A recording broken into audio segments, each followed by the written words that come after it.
Esther 9.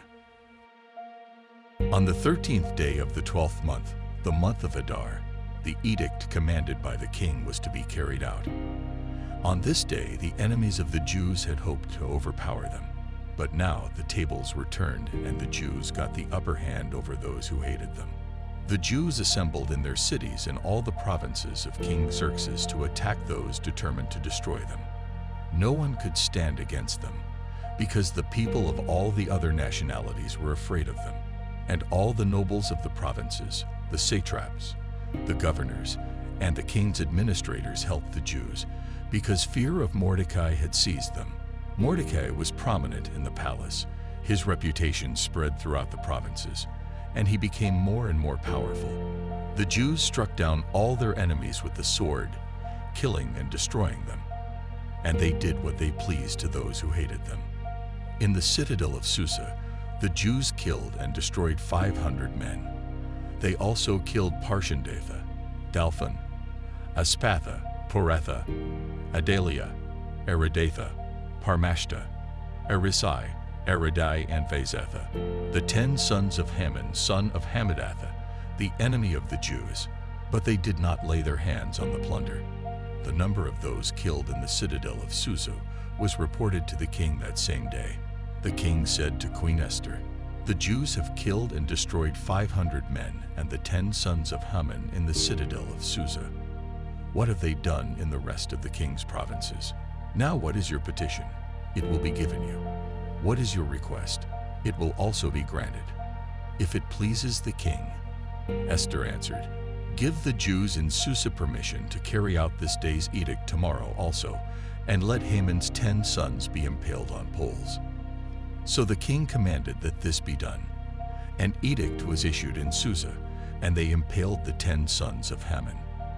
The Jews in Susa came together on the 14th day of the month of Adar, and they put to death in Susa 300 men, but they did not lay their hands on the plunder.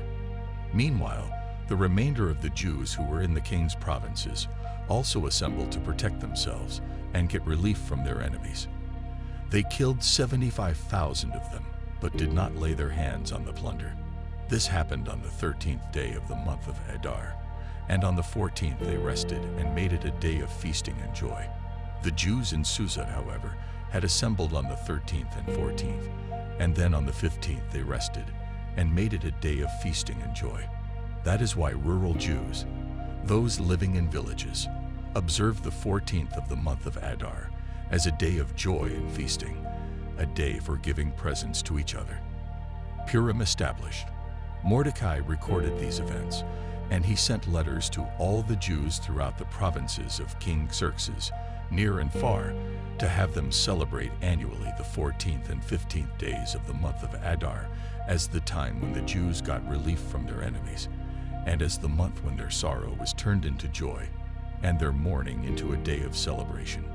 He wrote them to observe the days as days of feasting and joy, and giving presents of food to one another and gifts to the poor. So the Jews agreed to continue the celebration they had begun, doing what Mordecai had written to them. For Haman, son of Hammedatha, the Agagite, the enemy of all the Jews, had plotted against the Jews to destroy them, and had cast the pur, that is, the lot, for their ruin and destruction. But when the plot came to the king's attention, he issued written orders that the evil scheme Haman had devised against the Jews should come back onto his own head, and that he and his sons should be impaled on poles. Therefore these days were called Purim, from the word pur. Because of everything written in this letter, and because of what they had seen and what had happened to them, the Jews took it on themselves to establish the custom that they and their descendants, and all who join them should without fail observe these 2 days every year, in the way prescribed and at the time appointed. These days should be remembered and observed in every generation by every family, and in every province and in every city. And these days of Purim should never fail to be celebrated by the Jews, nor should the memory of these days die out among their descendants. So Queen Esther, daughter of Abihail, along with Mordecai the Jew, wrote with full authority to confirm this second letter concerning Purim. And Mordecai sent letters to all the Jews in the 127 provinces of Xerxes' kingdom, words of goodwill and assurance, to establish these days of Purim at their designated times, as Mordecai the Jew and Queen Esther had decreed for them, and as they had established for themselves and their descendants in regard to their times of fasting and lamentation. Esther's decree confirmed these regulations about Purim, and it was written down in the records.